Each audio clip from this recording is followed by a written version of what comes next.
வணக்கம் எல்லாருக்கும் வணக்கம். காசிகால பைரவி பைரவராப்பணம் சரணம் ஜெகன்மாதா புவனேஸ்வரி திருவி சரணம் காசிதேவகுல பண்டார வேதாச்சாரியா திருப்பாரமபணம் சரணம் காசியோகுரி தவதிரோ கிணராமனுகுரி திருப்பாரமபணம் சரணம் பிரபம்ம சிறுபம்பேரேஸ்வரி நரடி பாபாஜி திருடைய அப்பணம் சரணம் ஓம் ஸ்ரீ காலபைரவாய்கராஜம் ஓம் ஐம் சரணபைராய்ஸ்வரி ஓங்கிலிம் யோகபேஷுபுச்சம் சங்குரு பைரவாய் மங்கலம் ஓம் ஸ்ரீம் கிருமாய் ஜெகன்மாதா பிதா பிரபம்ம சிறுபம்பேர பைரவம் திருவடி அப்பணம் சரணவங்கிரே நம சிவாய வைரவ சிவம் திதிய விஷ்ணு ததாவாரः நட்சத்திர விஷ்ணு தேவசா யோகசகர்ணம் சே விஷ்ணுமாய ஜகத்குரு குரு பர்மா குரு விஷ்ணு குருதேவோ மகேஸ்வரா குரு சாச்சார் பர்மா தஸ்மை ஸ்ரீ குருவே நமோ நமः ஜெயந்தி மங்களா மந்திரகாளி பத்ரகாளி கபாலி துர்கா சமா சிவாராத்திரி ஸ்வஹா சதா நமஸ்தே. இன்றைக்கி தேதி 27ஆம் தேதி 1ஆம் மாதம் 2/2/2 காலை மணி ஒரு 8 மணி போல் ஸ்ரீ ஜெகன்மாதா ஸ்ரீ யோகமாயா ஸ்ரீ புவனேஸ்வரி தேவி காசிகால பைரவி வைரவுடைய ஆன்மீக தகவல். இது 112வது சதஸ் வீடியோ, 112வது சதஸ்.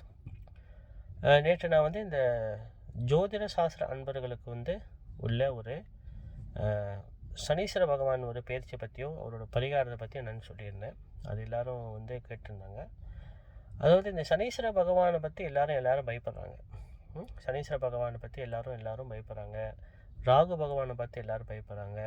செவ்வாய் பகவானை பற்றி நல்லா பயப்படுறாங்க.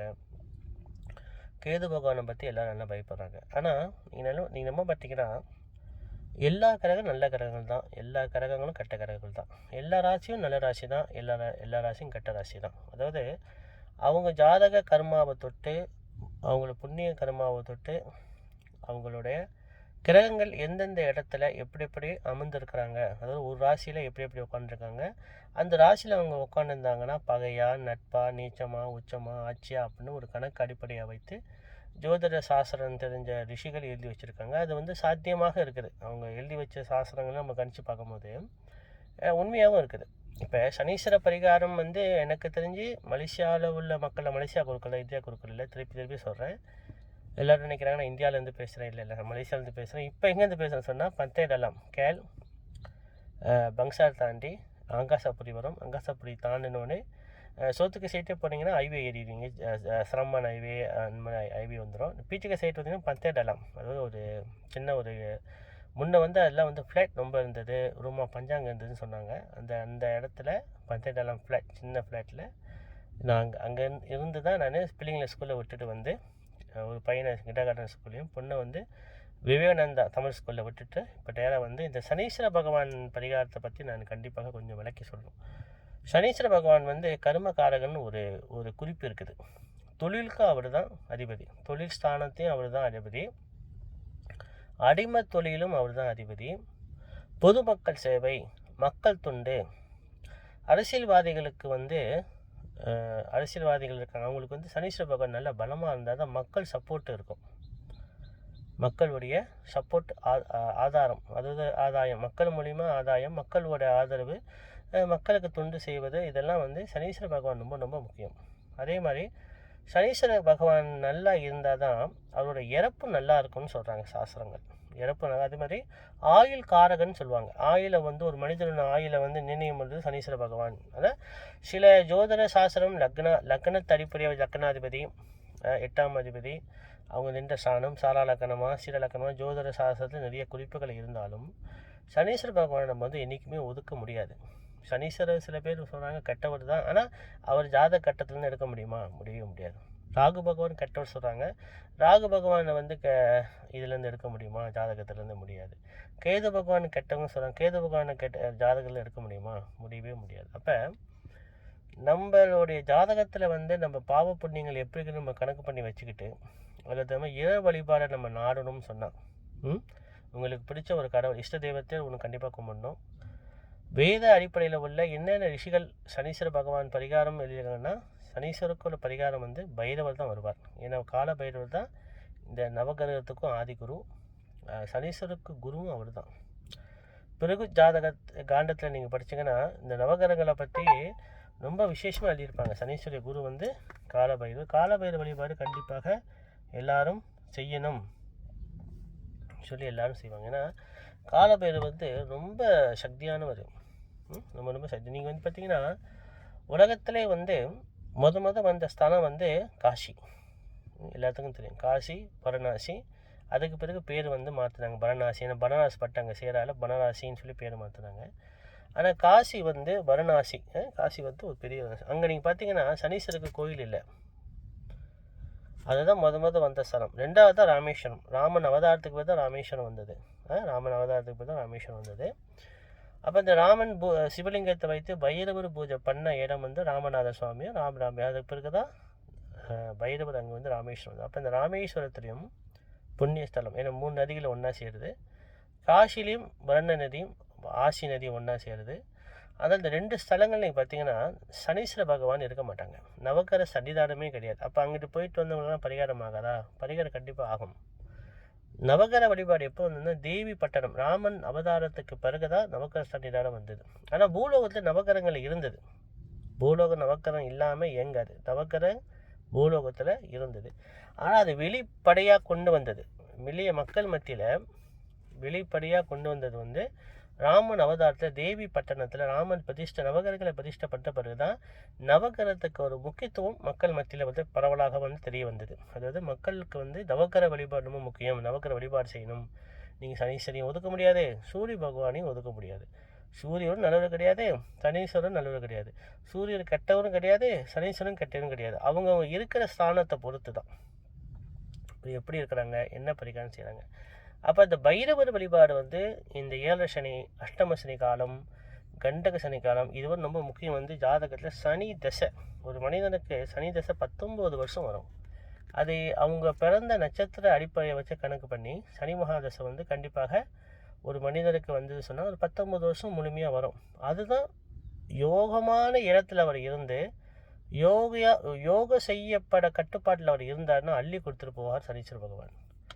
அவர் இருக்கிற ஸ்தானம் ரொம்ப பலவீனமாக இருந்து அவரால் நல்லது செய்ய முடியாத காலகட்டத்தில் அவர் இருந்தார்னா ஜாதகட்டத்தில் கொஞ்சம் எல்லாத்தையும் தாமதப்படுத்துவார். யோகத்தை எல்லாத்தையும் தாமதப்படுத்துவார். திருப்பி சொல்கிற சனீஸ்வரர் கட்டவர் இல்லை. அதே மாதிரி சனீஸ்வருக்கு ரொம்ப முக்கியமான பரிகாரம் வந்து சிராத்தம். முன்னோர்களுக்கு நம்ம செய்ய வேண்டிய சிராத்தம். இப்போ 7 சனி வந்த காலகட்டத்தில் நீங்கள் பார்த்தீங்கன்னா அஷ்டம சனி காலம், 7 சனி காலம் வந்து மற்றவங்களுக்கு கர்ம செய்கிற ஒரு அடிப்படை தத்துவம் அந்த ஜாதகருக்கு அமையும். இப்போ ஒருத்தவங்க சிம்ம ராசி வச்சுங்களேன், அப்பாவுக்கு கர்மம் செய்யணும். கர்மனா அப்பா இறந்துருவார், அவருக்குள்ளே கர்மா செய்யணும். இப்போ அம்மா இருந்தால் வயசான அம்மா திடீர்னு சாஜியம் அடைவாங்க. அந்த கர்மானா நம்ம வந்து அவங்களுக்கு சமண்டிகரணம் இறந்த பிறகு அவங்களுக்கு செய்ய வேண்டிய ஒரு கர்மம் வரும். அதுக்கு தப்பாக வச்சுக்காதீங்க. எல்லா சிம்மராசிக்காரங்களுக்கும் அப்பா அம்மா இறக்க போகிறாங்க அப்படி தப்பாக வச்சுக்காதீங்க. இது ஒரு எடுத்துக்காட்டு தான். அப்போ இந்த சனீஸ்வர பகவான் ஏன் கர்ம காரகன்னு சொல்கிறாருன்னா அவர் வந்துட்டார் சொன்னால் யாருக்கா ஒரு ஆளுக்கு வந்து கர்மம் நடக்கும். கர்மனா இறப்பு நடக்கும். அதுதான் சாட்சியம், பைரவ சிவ சாட்சியம். அது நம்ம குடும்ப சம்பந்தப்பட்டவங்களும் இருக்கலாம், நெருங்கிய நண்பர்களாகவும் இருக்கலாம், தெரிஞ்சவங்களாகவும் இருக்கலாம். இதுதான் அவருடைய டிபார்ட்மெண்ட், அவருடைய கோட்பாடு. அப்போ இந்த சனீஸ்வர பகவான் காலகட்டத்தில் எல்லாரும் தயவு செய்து முன்னோர்களுக்கு வழிபாடான இந்த சிராத்தம், தர்ப்பணம், காசு வசதி இருந்தால் திலாயாகம் கண்டிப்பாக செய்யணும். அது ரொம்ப ரொம்ப முக்கியம். நீங்கள் நல்லா கவனித்து பார்த்தீங்கன்னா இந்த கருப்பல்ல கட்டி கருப்பு துணியில் வச்சு சட்டியில் வச்சு நல்லெண்ணெய் ஊற்றி ஏற்று இல்லைச்சட்டி ஏற்றுப்பது வந்து அது நான் எப்பயுமே நான் சொல்ல மாட்டேன். அது வந்து அது முடிஞ்ச வரைக்கும் செய்யாதீங்கன்னு தான் சொல்லுவேன். அதுக்குன்னு இப்போ சனீஸ்வரை கும்பிட வேணாம் சொல்ல. கோயிலுக்கு போங்க, சனீஸ்வரர் தேங்காயில் விளக்கேற்றுங்க. இல்லைன்னா இந்த விளக்கு சனீஸ்வருக்கு ஒரு அச்சுர வண்டி பண்ணிவிட்டு நல்லா சுற்றி வந்துட்டு நல்லா அவருக்கு சுற்றி வந்துட்டு பைரவருக்கு நல்ல தேங்காயில் ஒரு விளக்கோ, ரொம்ப பெஸ்ட்டு பூசணிக்கால ஒரு விளக்கோ, இல்லை பாவக்கால ஒரு விளக்கோ தீபம் ஏற்றுன்னு ரொம்ப விசேஷம். அது வந்து இந்த புக்கில் இருக்குது. அதாவது ஆதீன மடாதிபதி எழுதின மகா பைரவர் என்னும் புக்கில் வந்து கடைசி காண்டத்தில் வந்து பரிகார காண்டத்தில் வந்து அவங்க எழுதியிருக்காங்க. இந்தந்த சனீஸ்வர பகவானுக்கு இந்தந்த பரிகாரங்கள் வந்து நம்ம பைரவருக்கு தான் செய்ய சொல்லியிருக்காங்க. சனீஸ்வருக்கு அவங்க செய்ய சொல்ல, கால பைரவருக்கு இந்தந்த காலகட்டத்தில் சனீஸ்வருக்கு வந்தாருன்னா, ராசிக்கு பலன் வந்தாருன்னா இந்த பரிகாரம் பைரவருக்கு செய்யுங்க, உங்களுக்கு நல்ல பலன் கிடைக்கும்னு சொல்லியிருக்காரு. அப்போ சனீஸ்வர வழிபாடு கண்டிப்பாக செய்யணும். சிராத்தம், முன்னோர்களுக்கு சிராத்தம் எளிய முறையில் செய்யலாம். அப்படி உங்களுக்கு செய்ய தெரிய கூட பரவாயில்ல, உங்களுக்கு பக்கத்து கோயில் குருமார்களை போய் பார்த்து சனிக்கிழமையோ ஞாயிற்றுக்கிழமையோ காலையிலையோ மதியமோ அமரகாலம் என்றது வந்து 12 மணிக்கு மேலே தான் அமரகாலம். அந்த நேரத்தில் வந்து முன்னோர்களுக்கு சிராத்தம், தர்ப்பணம், வசதி இருந்தால் திலாயாகம் செய்யுங்க. ஏன்னா இந்த பகவான் பார்வை ராசிக்கு வரும்போது அவர் யாரை ரொம்ப அழுத்தி பிடிப்பாருன்னா முன்னோர்கள் வழிபாடான சிராத்தம் செய்யாதவங்கள, முன்னோர் வழிபாடுகளை நம்ம யார் கடைப்பிடிக்காதவங்களை வந்து அவர் ரொம்ப அழுத்தி பிடிக்கிறார். இது என் அனுபவத்தில் உண்மையாகவும் தெரியுது. அதே மாதிரி அவர் காலகட்டத்தில், சனீஸ்வரனுடைய காலகட்டத்தில் சொத்து வாங்குறாங்க வச்சுங்களேன், ஒரு சொத்து வாங்குறாங்க, ஒரு காடி வாங்குறாங்கன்னா அது சீக்கிரத்தில் அவர் கைவிட்டு அவங்க விட்டு போகாது. அதாவது இப்போ 7 சனி, அஷ்டம சனி ஒரு வாகனம் வாங்குறாங்க, ஒரு வீடு வாங்குறாங்க, ஒரு நிலம் வாங்குறாங்க, கல்யாணம் பண்ணுறாங்க, ஏதோ செய்யணும், அது வந்து நிரந்தரமாக இருக்குமா அவங்கள்ட்ட. அவங்க இறக்கிற வரைக்கும் அந்த சொத்தை கைவிட்டு போகாதுன்னு சாஸ்திரம் சொல்லுது. அதே மாதிரி கேது பகவான், சனீஸ்வரரை விட ரொம்ப பலம் பொருந்தியவர் வந்து கேது பகவான். இந்த கேது பகவான் வந்து ஒரு ஜாதகத்தில் வந்து வலுவாக இருக்கிறார் சொன்னால், ரொம்ப பலமாக இருந்து சுபமாக அவர் இருந்து நல்லது செய்கிற காலகட்டத்தில் இருந்து அவருடைய தசைகாலம் 7 வருஷம் அது வந்தது சொன்னால், பூலோகம் இருக்கிற வரைக்கும் அவங்க பேர் நிலைச்சிருக்குன்னு சொல்லி சாஸ்திரங்கள் சொல்லுது. கேது பகவான் எல்லாரும் தப்பாக பேசுகிறாங்க. இல்லை, கேது பகவான் ரொம்ப அதாவது கேது பகவான் மாதிரி ஒரு கிரகங்கள் வந்து பலமாக அமைச்சாருன்னா அவர் பெரிய ஞானகாரகன். இப்போ வந்து சுவாமி விவேகானந்தா சுவாமி, அவர் பாருங்கள், பரமஹம்ச விவேகானந்த சுவாமி பாருங்கள், பூலோகம் இருக்கிற பேர் இருக்கும். ஏன்னா அவர் ஜாதகத்தில் கேதுவும் சனியும் நல்ல பலமாக இருந்திருக்காங்க, நல்லா வலுவாக இருந்திருக்காங்க. அப்போ அவர் பூலோகம் இருக்கிற வரைக்கும் அவங்க பேர் அடிப்படும். இப்போ எம்ஜிஆர் வச்சுங்க, எம்ஜிஆர் ஒரு ஜாதகத்தில் கேது பகவான் நல்லா வலுவாக இருக்கிறார். அப்போ பாருங்கள், அவர் பேர் பூலோகம் இருக்கிற வரைக்கும் எம்ஜிஆர் அவர் பேர் அடிப்படும், பேர் இருக்கும், பேர் நிலைச்சி இருக்கும். அவர் பேர் பேசாத ஆளே கிடையாது. அப்போ சனீஸ்வர பகவான் வந்து உயிர் இருக்கிற வரைக்கும் அவர் பாதுகாப்பாக இருப்பார், ஜாதகம் நல்லா இருந்தார்னா. கேது பகவான் நல்லா இருந்தாருன்னா பூலோகம் இருக்கிற வரைக்கும் அந்த மனிதனோட ஜாதகர் கத்தாரோட பேர் வந்து நிலைச்சிருக்குமா சாஸ்திரம் சொல்லுது. அப்போ இதெல்லாம் வந்து நம்ம வந்து அதான் சொல்கிறேன், இல்லை நம்ம கையில் நம்ம என்ன செய்கிறோமோ அது நம்ம நடக்கணும். அது வந்து நம்ம அதை வந்து கரெக்டாக நம்ம அதை பயன்படுத்தணும். இப்போ எடுத்தோடனே எல்லோரும் என்ன சொல்கிறாங்க, பாருங்கள், அடுத்து மீனராசிக்கு வரப்போகிறார், அந்த திருக்கணித பஞ்சாங்கப்படி வந்துட்டார். திருக்கணித மேதைகள்லாம் சொல்கிறாங்க சனீஸ்வர பகவான் வந்து கும்பராசி விட்டு மீனராசிக்கு வந்துட்டார் சொல்கிறாங்க. சந்தோஷம் இருக்கட்டும். ஆனால் வாக்கிய பஞ்சாங்கப்படி, ரிஷி பஞ்சாங்கமான வாக்கிய பஞ்சாங்கப்படி சனீஸ்வர பகவான் 6ஆம் தேதி 3ஆம் மாதம் 2/2 தான் அவர் கும்பராசியை விட்டு மீனராசிக்கு வரார். மீனராசிக்கு வரும்போது தான் நான் சொல்லியிருந்தேன், பூலோக ஜாதகப்படி கடல் சம்மந்தப்பட்ட பிரச்சனைகள் ரொம்ப வரும். கடலில் எண்ணெய் எடுக்கிறாங்க பார்த்தீங்களா, அதெல்லாம் பிறகு யுத்தங்கள் நடக்கும், திடீர்னு பிரச்சனைகள் வரும், தீ எரியலாம், பற்றலாம், எல்லாம் பொய் நினைங்க. பூலோக ஜாதகம் நான் சொன்னால் எனக்கு பொய் நினைவுங்க, நீங்கள் நம்பாதீங்க. ஏன்னா எப்பயும் சொல்லுவேன், பூலோக ஜாதகம் நான் சொல்கிறது வந்து அது பொய்ன்னு நீங்கள் நினைக்கணும். ஆனால் நான் சொன்ன நடந்துச்சுன்னா நான் என்ன சொல்ல போகிறேன், எல்லா கோயிலையும் பைரவர் வைங்க, பைரவர் கும்பிடுங்க, பைரவர் கோயிலுக்கு போய் விளக்கேற்றுங்க, பைரவருக்கு யாகம் பண்ணுங்க, இப்படி தான் சொல்லுவேன். பைரவர் கும்பிடுங்க, பூலோகம் நல்லாயிருக்கும், எல்லாம் சுபிட்சமாக இருக்கும் இல்லையா, அதை தான் நான் சொல்லுவேன். மற்றபடி நான் ஒரு புது பரிகாரத்தை எதுவும் நான் கொண்டு வரல, இருக்கிறத நான் சொல்லிக் கொடுக்குறேன். ஆனால் பெண்களுக்கு இந்த ஆண்டு ரொம்ப யோகமாக இருக்கும். ஏன்னா சுக்கிர பகவான் வந்து இந்த ஆண்டு வந்து ராஜாதிபதி, ரொம்ப பலமாக இருக்கிறார். அதனால் இந்த ஆண்டு வந்து இன்னும் பிறக்க 4ஆம் மாதம்னா புது தமிழ் ஆண்டு பிறப்பு ஏற்படும். 4ஆம் மாதம் தான் நம்மளுக்கு தமிழ் ஆண்டு பிறப்பு. இங்கிலீஷ் வந்து பிறந்துருச்சு, 2016 1ஆம் மாதம் பிறந்துருச்சு. நம்மளுக்கு தமிழ் சாஸ்திரப்படி பார்த்தால் நான் சித்திரை எப்போ பிறக்குதோ அப்போ தான் வந்து பூலோகம் ஜாதகம் வேலை செய்யும். அப்போ பெண்கள் சாஸ்திரப்படி பார்த்தால் இந்த ஆண்டு ரொம்ப யோகத்தை சந்திப்பாங்க, யோகங்கள் ஏற்படும்.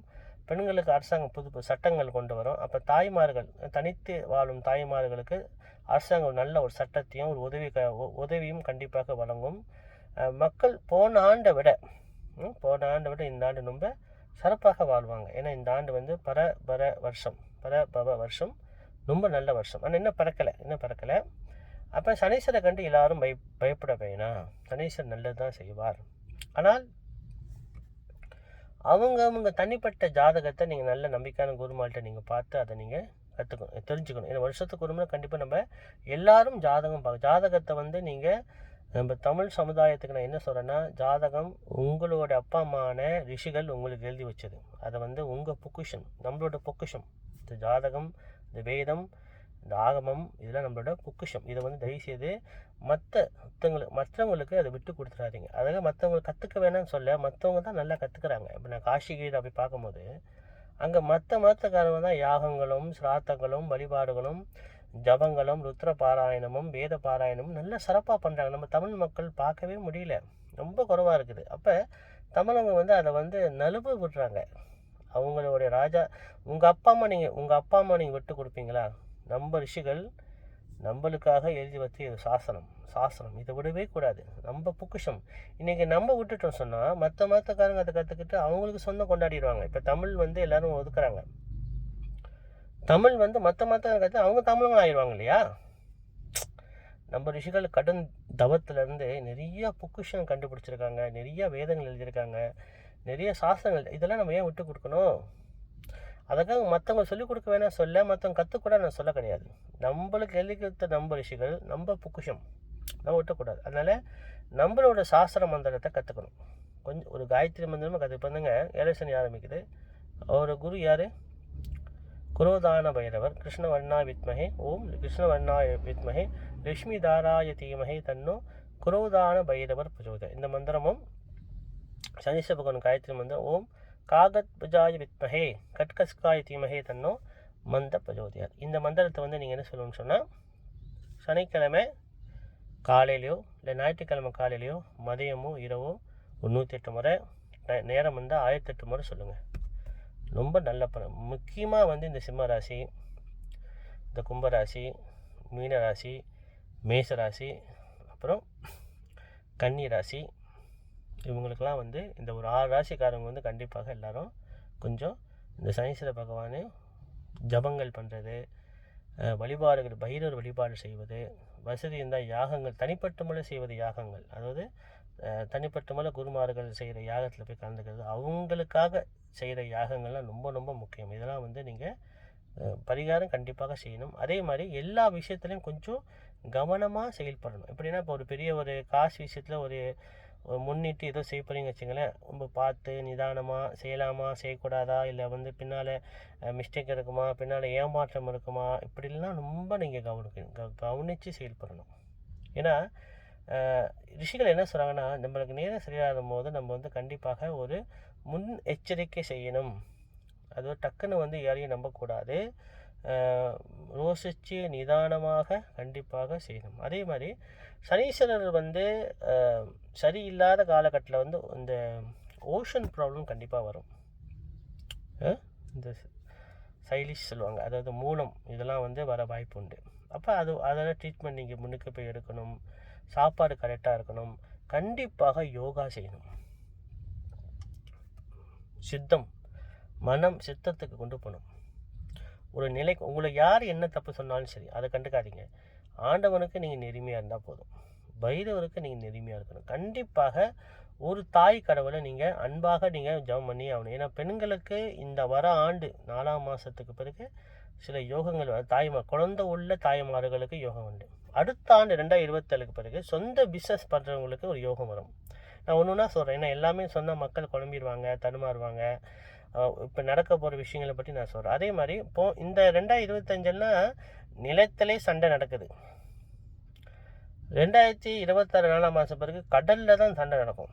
நீ பெரியவனா, நான் பெரியவனா, உனக்கு என்ன தெரியும், எனக்கு என்ன தெரியும். நம்மளை காப்பாற்ற நம்ம அரசியல்வாதிகள் நம்மளை காப்பாற்றுறோம். அவங்க தான் அப்பா அம்மா. அவங்களே சண்டை போட்டுக்கிட்டால் நம்ம மக்களை யார் காப்பாற்றுறீங்க சொல்லுங்கள், நீங்களே சொல்லுங்கள். மக்களை வந்து கடவுள் காப்பாற்றுவார். கடவுள் கண்ணுக்கு தெரிய மாட்டார். நம்ம பிரார்த்தனை செய்யும் போது அந்த அருள் நம்மளை காப்பாற்றுது. ஆனால் நம்ம கண்ணுக்கு தெரிய கடவுள் யார்? நம்மளோட அரசியல்வாதிகள். அவங்களே சண்டை போட்டுக்கிட்டால் மக்களை யார் காப்பாற்றுவார் சொல்லுங்கள். அப்போ நம்ம ஆண்டவனை தான் காலை பிடிக்கணும், ஆண்டவனை நம்ம நிர்ணயம் பண்ணணும். அதனால் 2026 வந்து கடல் சம்மந்தமான பிரச்சனைகள் ரொம்ப இருக்கும். கடலில் போர் கப்பல் சண்டை, அந்த சண்டை இந்த சண்டை, கப்பல் காணா போகிறது, இதெல்லாம் கொஞ்சம் இருக்கும். ஆனால் இதெல்லாம் பொய் நினச்சிங்க. இந்த பூர்வஜாதகம் சொன்னால் அதெல்லாம் பொய் நான் எப்படி சொல்லுவேன். ஆனால் இருந்தாலும் அவங்கவுங்க நட்சத்திர சாஸ்திரப்படி கண்டிப்பாக எல்லாரும் பைரவர் வழிபாடுகள் கண்டிப்பாக நீங்கள் செஞ்சால் பூலோகத்தில் உள்ள பிறலைகள் வரும், ஆனால் குறையும். இந்த பரிகாரம் என்பது முழுசாக எதுவும் வெட்ட முடியாது. ஒரு 100% வந்து 70% நம்ம குறைச்சிடலாம். பாதிப்பு வந்து கொஞ்சம் மழை பெஞ்சால் கொடை பிடிப்பது மாதிரி ரொம்ப நம்ம குறைச்சிக்கலாம். ஆனால் அது தாக்குதல் நம்மளுக்கு இருக்க தான் செய்யும். தாக்குதல் இருக்க தான் கண்டிப்பாக நம்மளுக்கு செய்யும். அதே மாதிரி நான் வந்து காசிக்கு போன வாரம் தான் போயிட்டு வந்தேன். தெரியாதவங்களுக்கு வந்து எனக்கு தெரியாதவங்க கால் பண்ணி, ஐயா எனக்கு காசி கயிறு அனுப்புங்க, எனக்கு உத்தராட்சம் கொடுங்க அப்படின்னு சொல்கிறாங்க. சந்தோஷம் தான், அவங்க அவங்க நம்பிக்கையை அவங்க பாராட்டியை நான் வந்து பாராட்டுறேன். ஆனால் தெரியாதவங்களுக்கு எப்படி நம்ம அனுப்புறது, அவங்க என்ன வழிபாடு செய்கிறாங்க, என்ன பூஜை எதுவுமே நம்மளுக்கு தெரிய மாட்டேது. குரூப் இருக்காரவங்களுக்கு நான் எப்பயுமே என்கிட்ட ஃபோன் பண்ணி கேட்டால் நான் கண்டிப்பாக நான் கொண்டு வந்து கொடுத்துருவேன். அது என்னோடய தர்மம். என்னோட சத்துவன காசி கால பண்டார பைரவ் காட் மனுஷராக உள்ளவங்களுக்கு அனைவர்களுக்கும் யார் ஃபோன் பண்ணி, ஐயா நீங்கள் காசிக்கு போகிறீங்க, எனக்கு உத்தராட்சம் வாங்கிட்டு வாங்க, நான் குருதட்சணை போட்டு விட்றேன் அக்கௌண்ட் நம்பரில், அந்த மாதிரி சொன்னால் உடனே நான் காசிக்கு போனால் அவங்களுக்காக நான் வாங்கிட்டு வந்துடுவேன். காசி பைரவர் கயிறு, காசு உத்தராட்சம் கொடுப்பேன். தெரியாதவங்களுக்கு நான் அனுப்புறதில்ல, நான் அதை எடுக்கிறதும் இல்லை. தெரியாத நம்பர் வந்தால் கூட நான் எடுக்க முடியும். ரொம்ப ஸ்கேம் நடக்குது இல்லையா, அதனால் நம்பர் நான் புது நம்பர் வந்தால் எடுக்கிறது இல்லை, பார்த்து தான் நான் எடுக்கிறது. ஏன்னா ரொம்ப ஸ்கேம் ரொம்ப நடக்குது. அது அரசாங்கம் அதுக்கும் ஒரு முற்றுப்புள்ளி வைப்பாங்க. ஏன்னா இந்த அடுத்த வாரம் ஆண்டு இதெல்லாம் இந்த இந்த விரோதமான செயல் நடக்கிற நாட்டுகளுக்கு விரோதமாக இதெல்லாம் வந்து அரசாங்கம் ஒரு முற்றுப்புள்ளி கண்டிப்பாக வைப்பாங்க. அதுக்கெல்லாம் ஒரு இது இருக்குது. ஆண்டவன் வந்து எல்லாத்துக்கும் மக்களை காப்பாற்றுவாங்க, மக்கள் சந்தோஷமாக இருப்பாங்க. அதான் ரொம்ப முக்கியம். அது முக்கியம். அதே மாதிரி நான் இப்போ 5ஆம் மாதம் வருகின்ற 5ஆம் மாதம் 28ஆந்தேதி 29ஆந்தேதி திருப்பி காசிக்கு ஒரு 5 நாள் பயணம் போகிறோம்.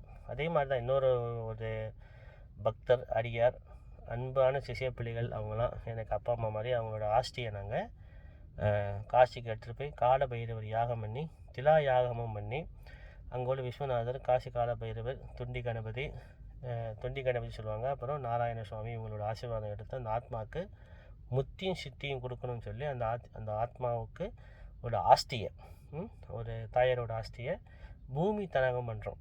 அது பூமி மண் ஒண்டி அதில் வைப்பது, அதான் பூமி தனகம். நாங்கள் வந்து தண்ணியில் கொட்ட மாட்டோம் எப்பயுமே. அது 5ஆம் மாதம் 29ஆந்தேதி போயிட்டு 29 2ஆந்தேதி 6ஆம் மாதம் வந்துடும். ஒரு 5 நாள் தான் இருப்போம். அப்போ யாருக்கு பைரவருடைய வழிபாட்டில் சேர்ந்தவங்களுக்கு மட்டும் பைரவரோட கயிறு வேணும், கரும் உத்திராட்சம் வேணும்னா நீங்கள் முன்கூட்டியே என்கிட்ட சொல்லிடணும். நான் கண்டிப்பாக உங்களுக்கு எடுத்து வந்து நான் பூஜை பண்ணி கொடுப்பேன். அது என்னோடய தர்மம். அது ஏன்னா பைரவ வழிபாடு செஞ்சு பலன் பார்த்தோம்னா நான் கண்டிப்பாக நான் அதை செய்வேன். ஆனால் தெரியாதவங்களுக்கு நான் செய்கிறதில்ல. பயமாக இருக்குன்னா அது அவங்க உண்மையை சொல்கிறாங்களா பொய் சொல்கிறாங்களா எதே நம்மளுக்கு என்ன தெரியும், நீ சொல்லுங்கள். அதனால் மீனராசிக்காரங்கள் மேசராசிக்காரங்கள் ரொம்ப பார்த்து நிதானமாக செயல்படணும். ஆனால் எப்படி இருந்தாலும் நம்மளுக்கு வர வேண்டியது வரதானே செய்யும். ஆனால் பரிகாரங்கள் பூஜைகள் ஜபங்கள் பண்ணும்போது நம்மளுக்கு தலைக்கு தலைப்போல் நம்மளுக்கு வராது இருக்காது, வந்துட்டு நம்ம டேஸ்ட்டாக டச் பண்ணிட்டு போவோம். அதுதான் பரிகாரம். நல்லது. காசிகால பைரவி பைரவர் அப்படம் சரணம் ஜெகன்மாதா புவனேஸ்வரி திருசுரங்கரி ரமேஸ்வரி பைரவ சிவம் குரு பர்மா குரு விஷ்ணு குரு தேவோ மகேஸ்வரா குரு சாட்சாத் பரபிரம்மா தஸ்மை ஸ்ரீ குருவே நமோ நமः. மகாதேவீஷ வித்மஹே விஷ்ணுமதி தீமஹே தன்னோ லட்சுமி பிரஜோதியாக ஓம் சுவனத் விஜாய் வித்மஹே சூலஸ்டா தீமஹே தன்னோ பைரவ பிரஜோதியாது. ஒரு முக்கியமான ஒரு விஷயம், எங்களோட குரூப்பில் வந்து 2008 இந்த பைரவ வழிபாடு ஆரம்பிக்கும் போது 2004 என் கூட இருந்த ஒரு குருக்கள், அதாவது சந்திரசேகர குருக்கள், எனக்கு வந்து குருவும் கூட சிசிபிள்ளையும் கூட அவர் வந்து இந்த எத்தனை பேர் என்கிட்ட வந்து கற்றுக்கிட்டாங்க. ஆத்ம சிசிபிள்ளை என்கிட்ட இருக்கிறாங்க, இன்னும் என் கூட இருக்கிறாங்க. என்னையை கற்றுக்கு நல்லா வந்தவொடனே என்னையை குறை சொன்னவங்க போனவங்களும் இருக்காங்க. அது பைரவர் பார்த்துக்குவார். அவர் ஆத்மா சாந்தி அடையும் சொல்லி நான் காசியில் போய் நாங்கள் ஒரு பிரார்த்தனை வச்சேன்.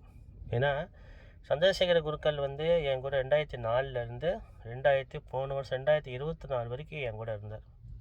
அவர் உடம்பை பார்த்துக்கல, அதனால் அவர் சிறு வயசில் அவர் வந்து பைரவ சிவசாஜம் அணிஞ்சிட்டார். அவர் ஆத்மா சாந்தி அடையணும்னு எப்பயுமே நான் வந்து வேண்டிங்க. ஏன்னா நாங்கள் செய்த எல்லா யாகத்திலையும் காலபெற யாகத்துக்கும் அவர் எங்கள் கூட குருவாக வந்து எங்களுக்கு வழி நடத்தினார். அதனால் அவர் ஆத்மா எப்பயுமே சாந்தி அடையணும், அவங்க பிள்ளைங்க நல்லா இருக்கணும்.